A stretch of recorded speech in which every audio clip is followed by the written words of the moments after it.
Go. We're just gonna let people filter in since there's a registration, just in case they're doing it last minute. Nora has really set the expectation for this session, so it will be a great session. Stay tuned.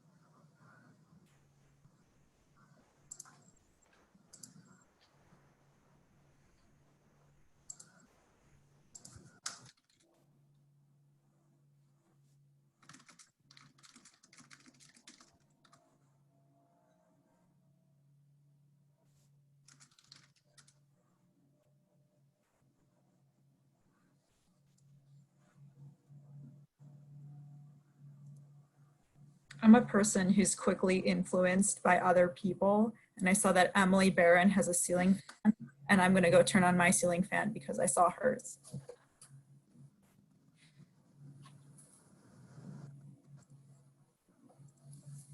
Have a big impact on my life, Emily.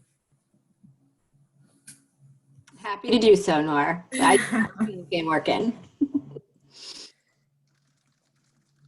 Outside.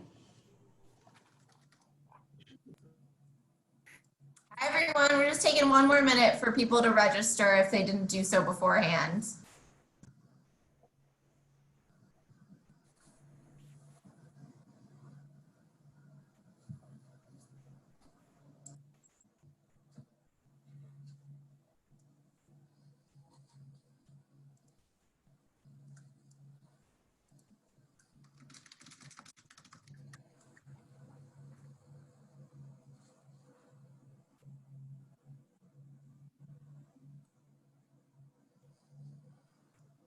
I'm just gonna say it every 30 seconds. Hi everyone, just taking one more minute to let people tune in, and videos are not needed. So you should just see and Emily too, just for the, yep, cool, because we just have a panel going. So there's gonna be 5 boxes that you can see. Hopefully you can see all of those.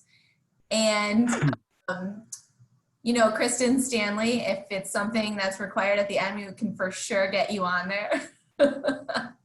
She noted that she is looking good today. Otherwise, there should be 5 boxes on the screen, and we'll get started in just a second.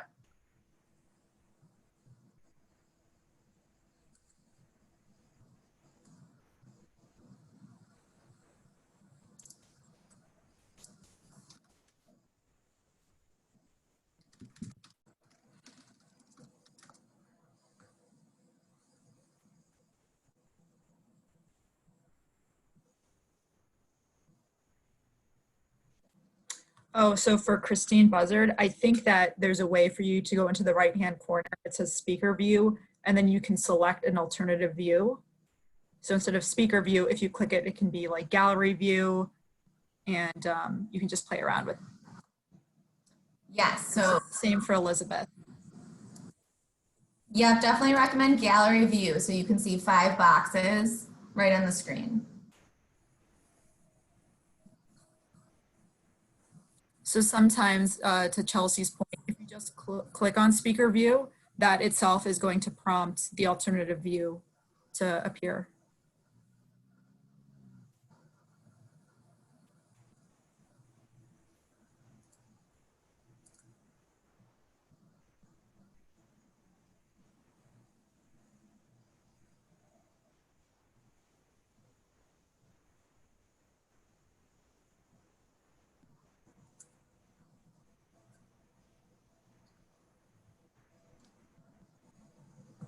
Are you guys able to just click on speaker view?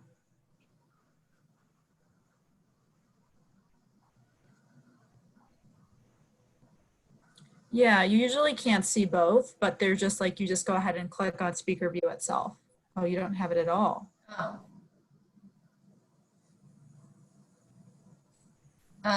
Jess, is there a setting to have them see more?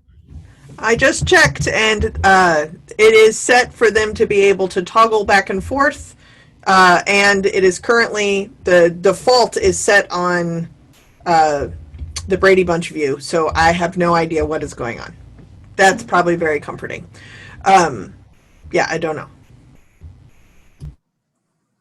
All right, well, Elizabeth is gonna Google it. I believe you can see who's speaking. So there are 5 people that are on the panel, and you can see us as we speak. So let's get into intros, Nor, and then people can see as we switch off. If you are able to, if you have updated your Zoom, then you would go to speaker view, click that, and then go to gallery in order to see all 5 boxes. There are 5 people on this call today. Okay. So Alice, do we want to, before even getting into introductions, should we first just debrief on or share an introduction of what Centro Conversations is? Go for it. I wish I had like a perfect elevator pitch right now. So I'll just try to wing it. I should be familiar with it. So everyone, first and foremost, like, thank you everybody for joining today's Centro Conversation. If you haven't joined in the past or you haven't joined in a while, this concept was birthed from a place of wanting to create authentic conversation around DE&I efforts for diversity, equity, and inclusion. But we have slowly evolved this series to touch on many other things that also could pertain or expand on the universe of what that all entails, given this post-COVID world that we're living in. So I don't know if Alice, there's something you would add to that specifically as it pertains to today. Yeah, that's perfect. It's just an intro for those of you who haven't attended before. We do these. We rotate topics, and we'll ask for your feedback afterwards if you have any thoughts or desires to get involved as well. We are always looking for panelists, topics, and for moderators. So super excited for this one. We're focusing on mental health awareness, and it was brought to us as an idea and a concept and created in partnership with Reframe, which is our community group focused on mental health and well-being. So super grateful to them for bringing it to us, and for Nor for moderating today. And I'm going to be a panel member just participating along with it. So thanks everyone for joining. Yeah, I just want to quickly call out what Tyler McNamara just mentioned. He said, pressing and holding Alt F2 changed my view from speaker to gallery. So if anybody wants to give that a try. And thanks for all this clarification. Alt F2. Alt F2. Great tip, Tyler. Thanks, Tyler. So hopefully that works for a lot of people. I do think that this like virtual format, when you can see everyone, is the most ideal situation. So just like one more point as far as this particular topic, 2 sessions ago, we did a similar virtual panel, and I felt like it really made itself for a great opportunity to hear authentic voices, and then also get tips and tricks and things to think about to gain more perspective of how we're all grappling and dealing with life in this post-COVID world. If you saw my email from earlier today, you aren't necessarily only dealing with circumstances surrounding things immediately related to post-COVID. You're still just a human being that's dealing with a lot of things in your life. And we're hoping to expand on a variety of those things in the world that we're living in. So I'd love for us to start off by doing introductions for all of our amazing panelists. So I'd first like to start with 2 very special guests that we have that are not, Centrons per se, but have been like generous to share their time with all of us Centrons. And they are Taylor Morrison and Matthew Lozano. They're both friends of Christine's, and as I think was mentioned a little bit earlier, this whole Centro Conversation is brought to us all by Reframe, which Christine and Cody lead. So I don't want to like use some sort of like language to not give you the perfect introduction, even though I know you guys gave write-ups, but I'd love for you guys to introduce yourselves. So Taylor, let's go ahead and start with you if you don't mind. Hi, everyone. Thank you so much for having me. I'm looking forward to this conversation today. My name is Taylor Morrison. I'm the founder of a self-care company called Inner Workout, and I'm really passionate about the topics around self-care and mental health because they're things that I'm personally thinking about all the time. And then obviously in my work life, it's something that I talk about a lot as well. So excited to see where today's conversation takes us. Awesome. Thanks, Taylor. And Matt. Yes, thanks, Nora. Thank you so much for having me. My name is Matt Lozano. I'm a clinical therapist. I work in outpatient behavioral health. I used to work in hospice as well. It was my first job out of grad school. So I'm very passionate talking about grief, which we'll touch on today. And I'm very passionate about mental health across the board and healing the social stigma around it, that it's a strength in us to allow ourselves healing and get support. So I'm really excited to be a part of the conversation today. Awesome. Thank you. So let's go to our Centro panelists. Let's start off with Bill Hennessy. Thanks, Nora, and thank you everybody for making time to join us today. So know most of you, many of you, Bill Hennessy, been with Centro for nearly 5 years on the sales side. And why I'm excited about today, you all saw my email intro. It was a little lengthy that Christine shared, but really, I reached out to the D&I group just to come from the veteran perspective. There's not many of us in our industry, and that was my original intent. But also through that, sharing and wanting to get involved, I brought up my experience with PTSD and my journey with mental health that continues and will continue all my life. And in doing so, the team here reached out and said, hey, it would be kind of cool for somebody who's been this open and honest about their experience to come and share and connect with others. And so really, my email intro to everybody was just, being vulnerable, coming out there, letting you guys know, this has been my journey and I'm here. I'm not broken, I'm not less. I may be different because of what I've seen, but I'm really excited to talk to you all in an honest, authentic way, but also be somebody that you can turn to and should you need help in the appropriate way, or else we'll send you to Matthew and Taylor in another capacity. But excited to speak with you all today and just share a different side that you may not see. I was muted. Rookie mistake. Thanks, That's Bill. And last but certainly not least, Alice Sconey. Hi, yeah. So I'm Ellis. For those of you who don't know me, I've been with Centro a little over 8 years. I head up some of our T&D teams with talent partners and recruiting. And I'm just feeling incredibly grateful to be on the panel, to have these 3 amazing panelists with me. Nora and Christine approached and asked me to just represent from the Centro side, give some perspective on how, things can be navigated internally, our tools and support that we have. So happy to add whatever I can, but really, really just grateful to be here. So thanks for having me. Awesome. Thank you, Alice. Just a quick call out from the chat box. A lot of celebration for TMAC.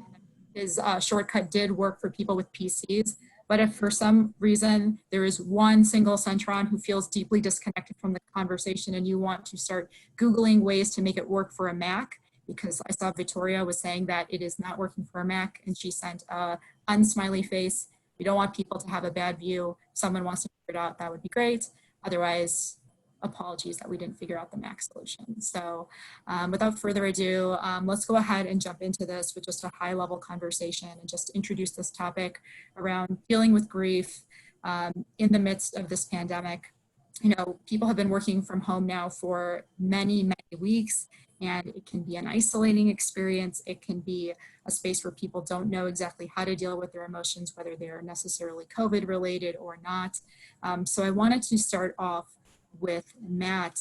How do you, at a high level, deal with helping people figure out how they want to approach grief, and maybe more specifically in the midst of this pandemic? Thanks, Nora. And again, I want to thank everyone for being on the call today. I think it's challenging to show up for things like this, make time for self-care, and it's even more challenging during the quarantine. So again, kudos to you guys for being here today. in terms of grief, just did a presentation on it last week, and I always make sure and validate for everyone that grief is a scary thing. There's a lot of stigma around it, and I think that we can easily have the belief that if we let ourselves go to that place, that we won't be able to handle it. And if there's one thing I've learned from being a therapist is that at the end of the day, we all just want to feel safe. We all want to know that things are going to be okay, that we'll be okay, and that whatever feeling we have, we'll be able to handle it, sit with it, know it's okay, and that it'll eventually pass. A big thing that I've been plugging to an obnoxious level to everyone is a lot of you, in fact, when I met with Nora and the panelists, right away, a lot of them had already read it. But if you haven't already read it, Harvard Business Review published an article called That Discomfort You're Feeling is Grief, where they interviewed David Kessler, and David Kessler is probably the world's expert on grief. And what he talks about is anticipatory grief. We're all feeling this collective anticipatory grief. Anticipatory grief is really rare because we usually only feel it when a loved one is dying on hospice care, or we know a relationship is ending, but the breakup just hasn't happened yet. But we also feel it when we have a loss of our a general sense of safety, and when the future is uncertain. And I mean, other than 9/11 or people that lived through the Spanish flu, we haven't experienced anything like what we're going through right now. It's so important to recognize that this whole thing is unprecedented, and we have to be really gentle with ourselves, which we're not used to doing. We're used to really pushing ourselves and working really hard and having a very different definition of what enough is. So what he talks about is we're grieving on both a micro and a macro level, individually and collectively. So if you've been feeling anxious, that's probably because underlying that, you've been feeling that grief, not just yours, but other people's around you. So it's important to allow ourselves to grieve, to have the feelings when they come up, not tell ourselves we shouldn't feel a certain way. Don't see that as wasting time. Don't see that as being non-productive or as being weak, but see it as a form of healing and really allowing yourselves to take a little bit more time to wrap your brains around what's happening right now a little bit more. You're muted, Nor. What's wrong with me? This is just me being real, hitting the mute button on repeat. Thank you, Matt. I think that even hearing it communicated that way can really help put a name to something that a lot of people are experiencing.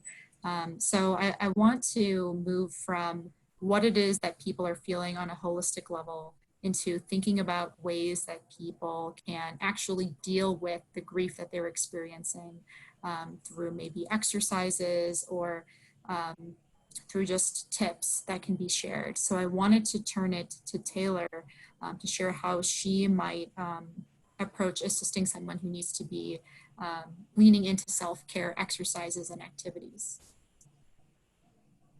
Yeah, I think a lot of times when we talk about self-care, we make it an item on our to-do list, oftentimes an item that involves us having to go somewhere or to spend a lot of money. And so I like to start by saying that the definition that I use for self-care is listening within and responding in the most loving way possible. So really understanding what you're experiencing in this moment, because what you are experiencing and have experienced for the past several weeks is probably very different than what your day-to-day looked like before. And you might have a day where you are feeling great and energized. You might have another day or even hours later where you're feeling really sad and isolated and lonely. So creating that practice of checking in with yourself, I find that oftentimes the simplest way to do that is to create some space for stillness. Especially these days when we are on calls, a lot of us are on Zoom all the time, then you might be watching Netflix or something afterwards. There's not often a lot of space for stillness. So I encourage you to try, even for just a couple of minutes a day, to set aside some time where you're not listening to anything else, you're not reading or watching anything else, and you can just sit with yourself, understand how you're feeling, and then from there you can start to see what response feels good for you in that moment. Sometimes it's movement, sometimes it might be journaling, sometimes it might be phoning a friend, sometimes it might be skipping that Zoom happy hour that you said that you would go to after work. But really understanding that you are always a dynamic person, but especially in this time, there's so much that's shifting and changing. So you need to be really gentle with yourself and try to be really connected to what's going on with you moment by moment. Awesome. Thanks, Taylor. And something I really took away from the suggestions you shared is that it's important to be intentional and to not just like go through the motions, and give yourself that space for that stillness and realization. So I feel like I went too quickly to the tips without actually first establishing what self-care is. And I'll just candidly say, the word self-care is, I don't want to say triggering for me, but it's a label that sometimes I don't have a fondness for. I'm like, self-care sounds like something that Gwyneth Paltrow suggests through selling $10,000, God knows what, and it having no purpose.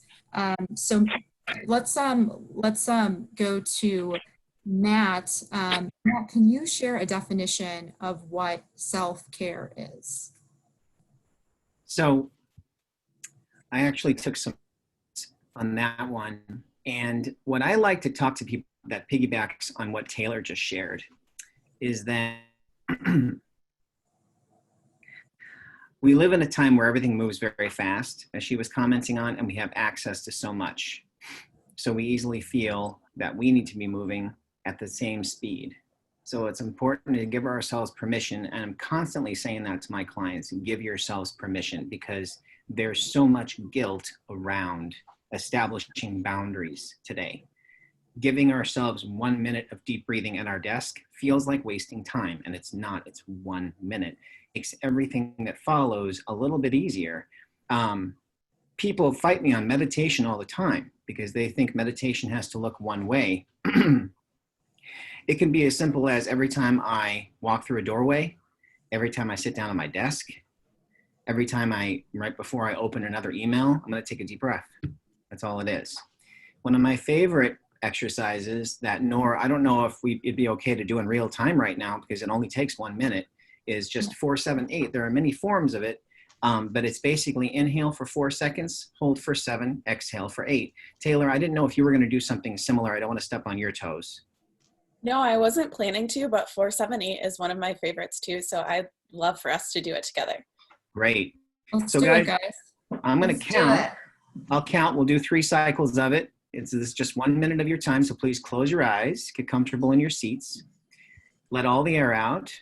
Remember to exhale slowly over the whole 8-second count. Don't just blow all your air out at once. So, ready, and inhale. 4, 3, 2, 1. Hold. 7, 6, 5, 4, 3, 2, 1. Exhale. 8, 7, 6, 5, 4, 3, 2, 1. Inhale. 4, 3, 2, 1. Hold. 7, 6, 5, 4, 3, 2, 1. Exhale. 8, 7, 6, 5, 4, 3, 2, 1. In 4, 2, 1. Hold. 7, 6, 5, 4, 3, 2, 1. Exhale. 8, 7, 6, 5, 4, 3, 2, 1.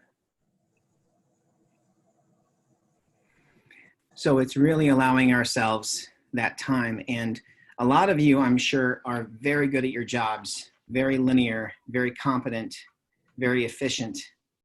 And it's about all the givens that you think of with your job. Of course, I'm going to get up in the morning and check my email right away. Of course, I'm going to respond to my boss. Of course, I'm going to take the top level priority items first.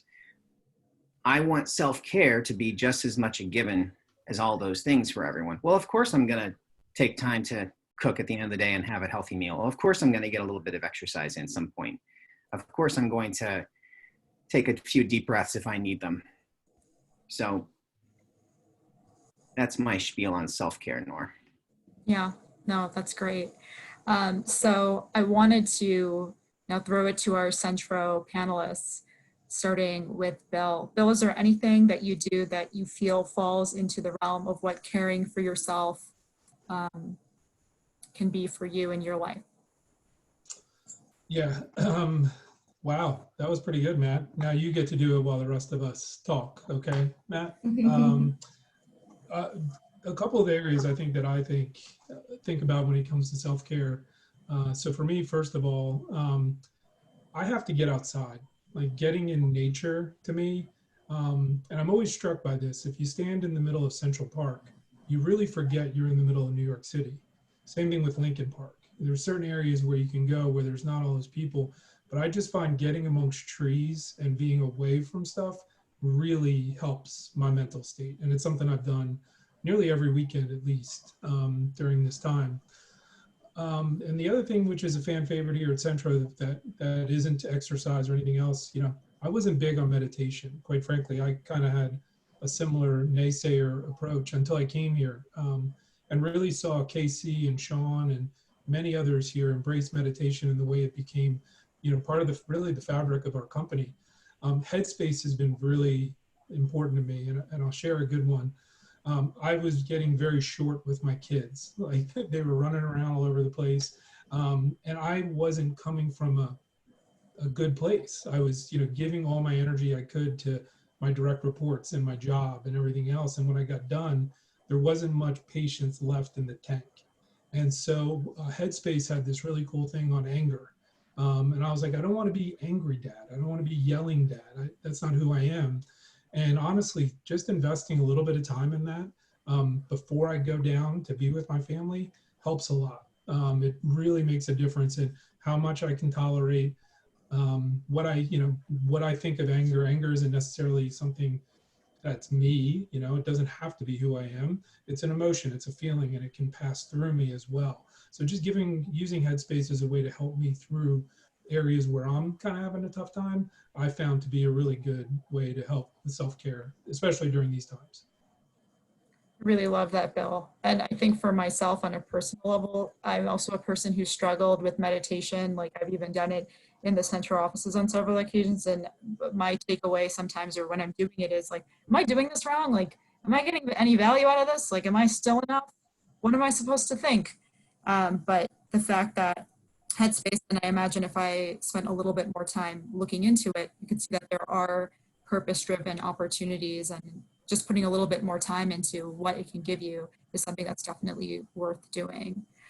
Taylor, and I know we have to go to Alice to get her self-care thoughts as well, but Taylor, in terms of that reaction that I just shared of saying like, I don't think this works for me. It just sounds like some mumbo jumbo, this meditation thing. What do you say to people who have that reaction, or they feel like they're not going about it the right way or an effective way?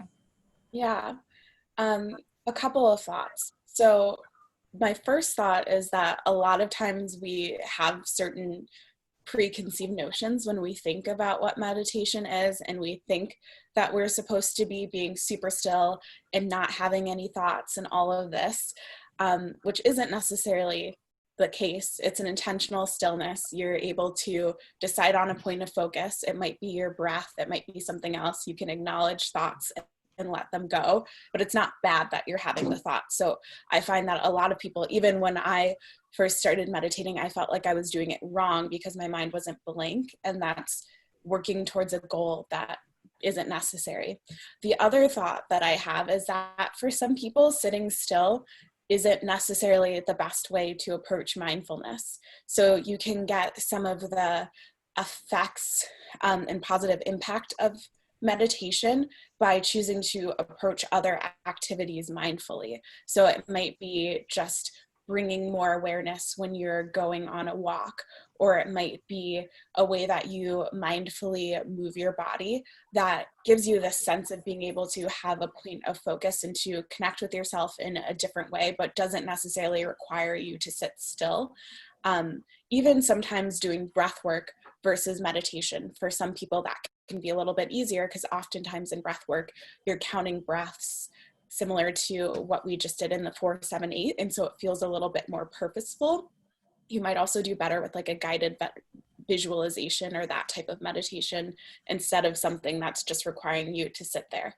So for me, it's more about being mindful than sitting for cross-legged for an hour and reaching enlightenment, because that's that most of us don't have that time, and it's not comfortable for everyone, and that's fine. Yeah, completely agreed. And I actually really liked when Matt did that exercise for us because it did give me something to focus on. So I feel like it's like having a personal trainer for mindful. Going to Alice. Alice, any self-care practices that you particularly like exercising? First off, I feel like I am just learning so much already. So I just appreciate you all. And I feel like everything is resonating with me. And what Taylor said especially resonates with me because, I don't necessarily always feel like the best example when it comes to very specific prescribed and or what I'll say typical mental health practices. But, when I reflect on like how I find stability and how I kind of get back to my center, it is very much, again, just like what Taylor said, I have to have something else that I am focusing on, or I will go back to the, standing mind of what is usually work or other to-dos that I have. So for me, I found that the way that I find like my silence at the end of the day is honestly like a quick prayer before I eat. And it turns into more than that if I'm really able to stop and think about it, because I'm thinking about my day, I'm thinking about my blessings, I'm thinking about perspective. And so it kind of recenters me before I go into the night or whatever is on my agenda at night. And during the day, I think something that I've found that's very important and necessary or not necessary, very important, but very helpful for me. I am lucky to have a husband who is also home right now. We're both working. We have 2 toddlers. So recently, in an effort to kind of what Bill said, not to just be like an angry parent who's triggered all the time, I've taken a lot of time to understand like my trigger points or when I know that I'm not in a good place, and then to take myself out of it. And, I mentioned my husband because he is especially attuned to that as well. So we have a partnership where as a 2 Enneagram, I always want to be the one to help. I always want to be the support and the backbone. And, he has learned if he hears a certain tone in the certain way or a certain tone, or if I catch myself with a certain tone towards my kids, I say like, okay, mom needs to go into the other room and do some breaths. So breaths for me, focusing on something different, even like very specifically watching a show that I know my mind will be attached to, helps me to like calm down and reset when the default is just pretty constant in all ways. So that's my reflection. Love that, Alice. And I think that it really speaks to the fact that a part of self-care can be tied to understand, like having self-awareness can be very much directly tied to self-care, and it's an important thing to explore and dig into. So I wanted to shift our conversation into. Can I jump in? Oh, please, yeah, go ahead. Go ahead, Taylor. Alice, you just said something that I really liked and wanted to touch on around your trigger points. A lot of times when I talk about self-care, I talk about proactive self-care and reactive self-care. Proactive are like the things that make you feel really good, and you can create a ritual or routine around them, and they're just the standing points in your day. But then you have those reactive self-care practices that I imagine being in this like toolkit in my brain. And when I know that I'm reaching some trigger point, I know, okay, I can go into the breathing, I can go into meditating, I could journal, I can put on a song and dance for a little bit, but knowing those trigger points, and then you can have these prescribed ways that you can pick from depending on the situation, but ways that you can react so you're not in the moment overwhelmed by an emotion and not aware of how to react. So just observing your trigger points is really important, and then it empowers you to be able to act. That's all I wanted to add. Yeah, absolutely. I'd say my most proactive self-care is listening to really good jams. Just, always a good one. Starting the day. What'd you say, Bill? What's a good jam? What would you say is a good jam? I mean, I'm like the classic, like Colby Calais, all day long. I'm just jamming. Happy music. These songs. If my playlist on, I think my playlist on Spotify is literally just like make the day happy. Happy music, Ellis. Happy music. It's Colby Calais for Ellis. For me, it's like for DJ Khaled, they're like preferential for the same purpose. So well, that can be an offline exercise. We can all focus on like, what is that pump? What are those pump up jams for self-care? Centro self-care playlist. Follow up homework for everyone. Yeah. I also want to mention something that Kristen Stanley just brought up. I can't like say the Serenity Prayer verbatim at this moment, but I do say, I do know that those words I find comforting as well. It's like, I'm going to butcher it, but it's something like knowing the things that you have control over and you don't. Those are not the words, but it's something along those lines. So something to Google after this, but I find comfort in that as well. Oh, there it is. Oh, you got it. Wild. Love it. I love that it's laminated. Always have it in pristine condition so you can turn to it. I love that, Bill. I love all the contributions so far. We're going to refine the perspective now to being a little bit more just like working professional focused. And I wanted to go back to Bill and just talk a little bit about knowing that so much of our conversation right now has been maybe in a more of a holistic space, thinking about yourself on a personal level. What about when you're also dealing with other people and you're responsible for supporting them in maybe some sort of like employee manager type of states? What do you do in those situations to support other people? Because a part of dealing with grief is not just dealing with your own, but like dealing with the situations that other people are also facing. So Bill, I'd love to hear some thoughts from you. Sure.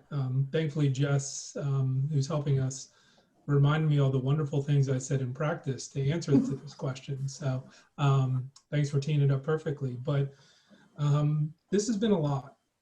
We talk about this, at least on the sales side, that Centro really managed to disperse nearly 800 human beings, and we didn't miss a beat with our deadlines and with our workloads and everything else. The other side of that is, and Ellis just stated it, our personal lives, and Nora, you bravely acknowledged this in the email you shared earlier today. Our personal lives and work lives are all jumbled up together, right? Everything's a mess. So we're all in this together, and our lives have kind of gotten turned upside down. So as those, it's hard to know where the boundaries are now, really no. And I think, for those that's working with others, first you got to understand, go back to the self-awareness, what are you bringing to the table at this moment? So am I the angry parent, or am I feeling frustrated that I never leave my house? Figure out where you are first. And then, okay, let's get ready for the moment I'm in. And then it's really to just connect with the person. I've really defaulted to more video calls when having one-on-one conversations with people, so I can at least read them. Where are you at this point? Do you look stressed out? Are you frazzled, can't sit still? There's a lot of stuff going on in the background, whatever the case may be. So really trying to get an understanding of where that person is, to be able to meet them where they are. And then really, and this is funny, this is a discussion my wife and I have quite frequently. A lot of times I say, do you need me to solve this problem or just listen to the problem? Like, where are we in this moment right now? And she's like, 9 times out of 10, I just need you to listen. Don't solve, just listen. But really in those moments with your direct reports or your colleagues or whomever, where are we? Like, what do you need right now? Do you need me to just sit here and listen and you vent? Do you need to vent about what's going on at home and not work? But really, we as leaders, I think, owe it to people, especially given where we are, to be flexible, to have that self-awareness if you can have it, and then really invite those people, hey, where are you right now? What do you need from me? And also just admit, I'm a human just as you. I don't have superhuman powers. I can't solve everything. And quite frankly, I'm not the best person to give you mental health advice. I would ask that you talk with professionals like Matthew and Taylor and whatnot. So just know your limitations and boundaries, and don't be afraid to share that in an honest, truthful way, but give the best that you can to someone, no matter what the issue is. Mute, Nor. You're still on mute. Oh my God, wow. This is gonna be like, Nora doesn't understand how to use technology and she works at Centro. You're gonna have to donate to the playlist. Right. Every time you donate. This is terrible. I'm just gonna stop going on mute. I don't know what I'm trying to mute anyone from. Okay, so thank you, Bill, for that contribution. So I wanted to shift to a new question, similar but just like a little bit different. And Bill brought up a good point as far as like there are limitations to how much support you can give to anyone, but assuming that people who are approaching you, and by you I mean this question is directed at Taylor, Matt, and Ellis. If people are approaching you and they're juggling a lot of balls and they're really having trouble finding balance, how do you even start to support that person? And I'll throw the question first to Ellis. Yeah, so I think that, I think that something that comes along with, and I'll speak from a company perspective, like if it's within work, just because that's why I'm was chosen. But I think there is a really tiny fine line between when you're trying to help people and when you're then trying to give advice and or really help them where maybe a professional has to. I think like a constant struggle that managers have come to me over the years with is, my employee came to me with this and here's what I'm thinking. Can I refer specific therapists? Can I refer specific things? I think I'm going to give them advice because I experienced this before, or I don't think they should go on leave or whatever it is. And a lot of the times it goes really, really deep into the personal advice and thought and problem solving. And what is a really hard thing to realize is that when you are a manager, or when you are even a coworker, as much as we want to help and as much as they see you as the authority in a lot of things, we are not authority on mental health and people's individual solutions for very, very personal things. And so there's, I like to steer on the side of support. And I actually just went through this myself, like between our panel and setup, I went through this myself where I was asked, or I had someone coming to me with difficulties they were having, and I started going, because it's how I go, into solution mode. And I started thinking about how work could adjust for it, or how we could, what they could do personally. And then I took a step back and I said, look, I'm someone who goes problem solve. Let's just support you.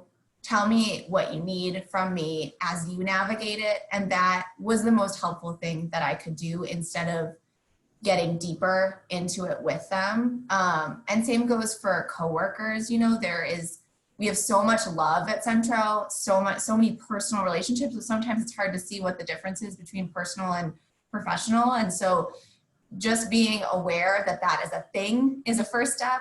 And then really asking the person, just how can I support you? Very similar to what Bill just said. How can I support you? And where you need me, I can help you, but not necessarily stepping over that very thin line, if that's helpful at all. But the support for me versus the answers is usually how I can steer. Yeah. To take that question down a different route, and I will throw this to either Matt or Taylor. If someone's coming at you with, maybe they're just really sharing that a lot is going on, and what they're trying to communicate through that is, I'm overwhelmed and I am looking for direction. So it's the catch-22 to what Alex said, where it's like, it's really not my place, but this person is really putting all the ingredients in front of me because they're hoping the person I'm talking to, is going to give me the recipe, and that it's going to be the best recipe I could possibly get. How do you decide, like, what's the foundation as far as like reacting to that person in an appropriate way? And go ahead, Matt. Oh, sure. I was actually going to say, Taylor, you want to go first? That's why I unmuted myself, but I'll go. So we have to, with the quarantine, we have to reframe what enough is. I can't say that enough, actually. And so it's remembering that we can structure our boundaries and our time differently now. So something I encourage people to do is, okay, let's slow down for a second. So if I have a client comes into me and they give me a laundry list of things that they want to improve upon, I'll always remind them, okay, so we're not going to be able to resolve all that in 50 minutes tonight. But if you could fast forward to the end of our session tonight, you're walking out of my office and you could be taking one thing with you. What would that be? And so I encourage people to give themselves permission again to pare things down, because I think there's a lot of perfectionism these days. I think I should fix all this now. I should have fixed all this before. I think there's a lot to be said about being proactive with seeking support, and again, seeing it as a strength. There's a lot of stigma. We still have to heal around that. So going to therapy is a strength versus saying that's only for crazy people, because we hear that misunderstanding all the time. And proactive, I can't say that enough, because the majority of the time I have clients walk in my office and I'm like, I wish you would come to see me 6 months ago. Instead of telling yourself I have to white knuckle this and I can do this on my own. And in terms of the workplace, I also just encourage transparency and consistency. So does your boss know everything that's on your plate? And if not, how else can they support you? And then also, are you giving yourself permission to restructure your time? So one example for me is virtual therapy is exhausting, guys. Being on Zoom is exhausting. There's this sense of anti-presence. We all have to overcompensate because we're not face-to-face. And then I've been hiding my self view, if you guys don't know about that option on Zoom, because checking yourself out constantly during a conversation, seeing how you're presenting, is exhausting by itself. So 12:30 to 1, I have a half hour. If I was at the clinic, I'd be doing paperwork. Now I give myself permission to go take the dog for a walk, get some fresh air. And then I say, on my downtime, I'm going to commit to having a half hour where I get caught up on paper. So as long as you stay consistent with that stuff, burning the candle at both ends, that's something else I suggest for people who are multitasking.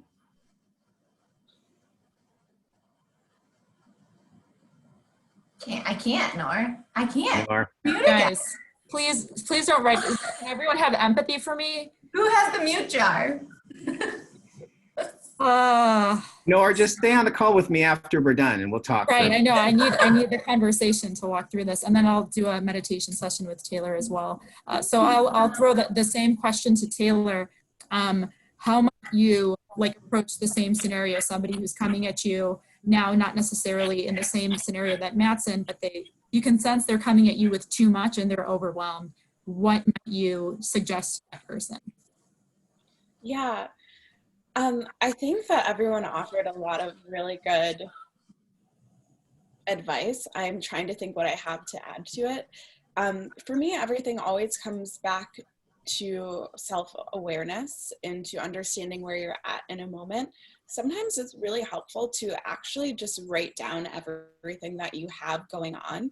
I sometimes talk about things being kind of in the corners of your brain where you don't realize that it's taking up space. The same way this happens to me all the time. I don't think of myself as being a particular brand of neat freak, but there's a difference when my desk is cluttered and when it's not. And I don't realize that the clutter is taking up brain space, but it is.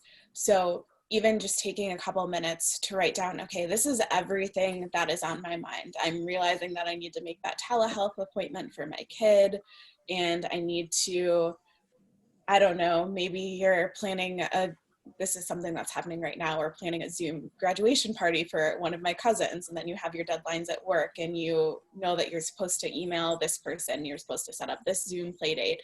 All of these things might be running in the background as you're trying to sit and be present in a meeting or trying to answer emails or get a proposal out the door. So sometimes the process of just writing it down and then from there figuring out, okay, for the next 30 minutes, I'm going to be singularly focused on this. It gets back to kind of what I was talking about meditation-wise as well. I recently read the book Deep Work actually at the beginning of Shelter in Place, and it was the perfect time for me to read it and to really understand how much I was splitting my attention and how that could be detrimental even outside of the time that we're in, but even more so now when our attention is already fragmented.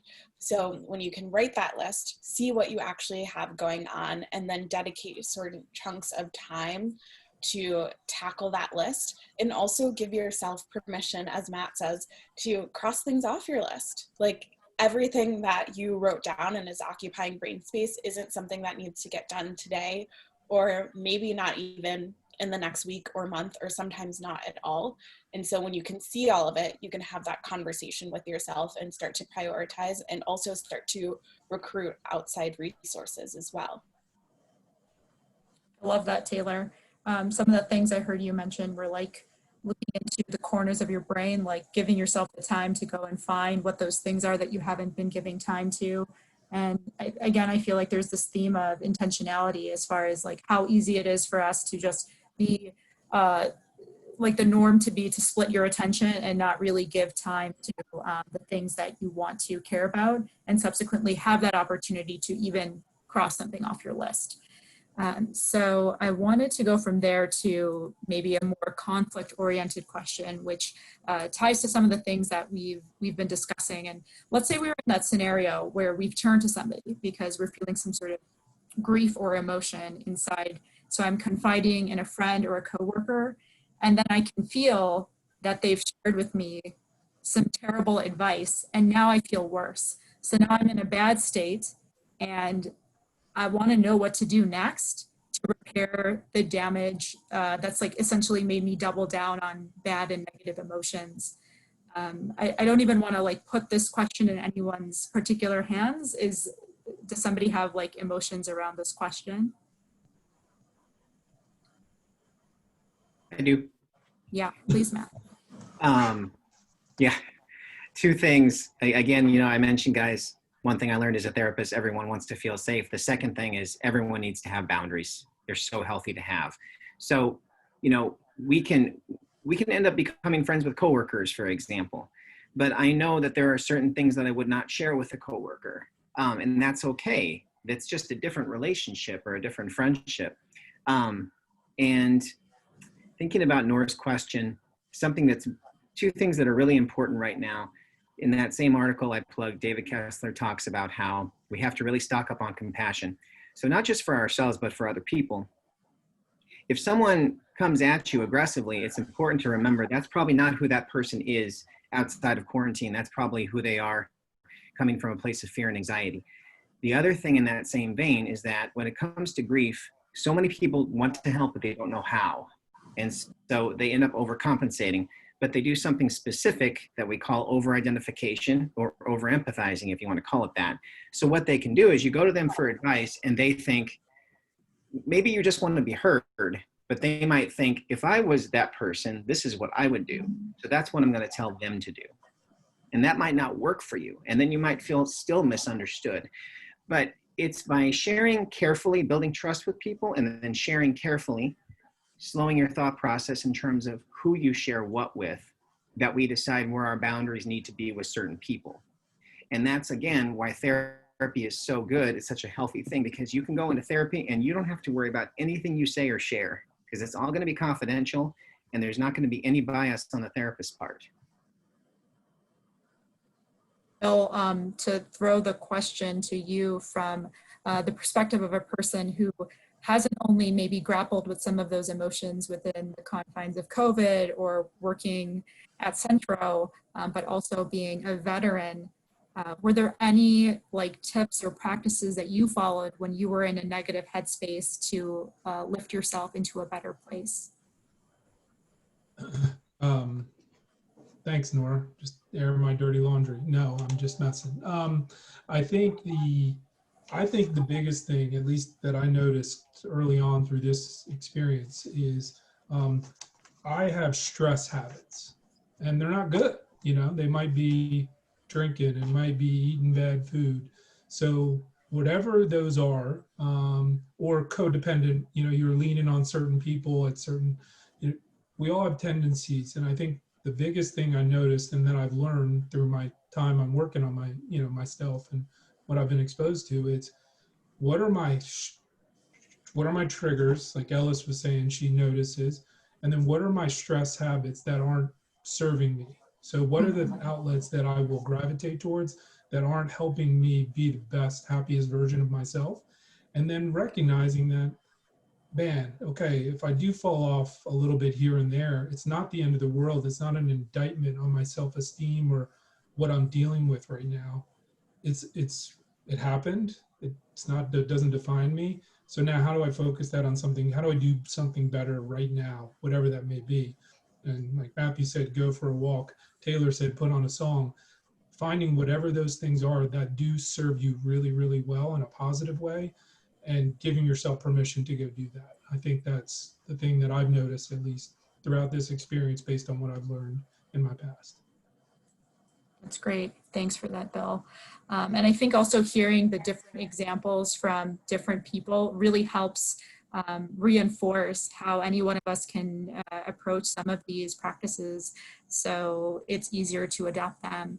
So I also wanted to turn to two questions that were shared, one in particular that I think was shared with Jess, which is, what about spreading out self-care throughout the day in little doses, as opposed to maybe focusing on like a singular longer session? I'd love to hear any ideas from, let's start maybe with Taylor, if you have any thoughts on that topic or for that suggestion. Yeah, I don't think it has to be an either or. So if you are a person who likes to have a morning or an evening routine that has things that feel like they're supportive of your self-care, that's great. But regardless, I do think that self-care should be an ongoing, you should have small doses throughout your day. When you define self-care as it is often defined right now, where it's really commoditized and it's about doing a face mask or having a fancy piece of exercise equipment, then it seems like you're only practicing self-care in the context of those things. But when you broaden the definition, eating a really nourishing meal becomes self-care. Having an intentional conversation becomes self-care. Being really mindful as you're walking your dog becomes self-care. So there are a lot of things that you're probably already doing in your day that with just a little bit of intention and mindfulness could become this really beautiful self-care practice. I unmuted myself that time. Is everyone proud of me?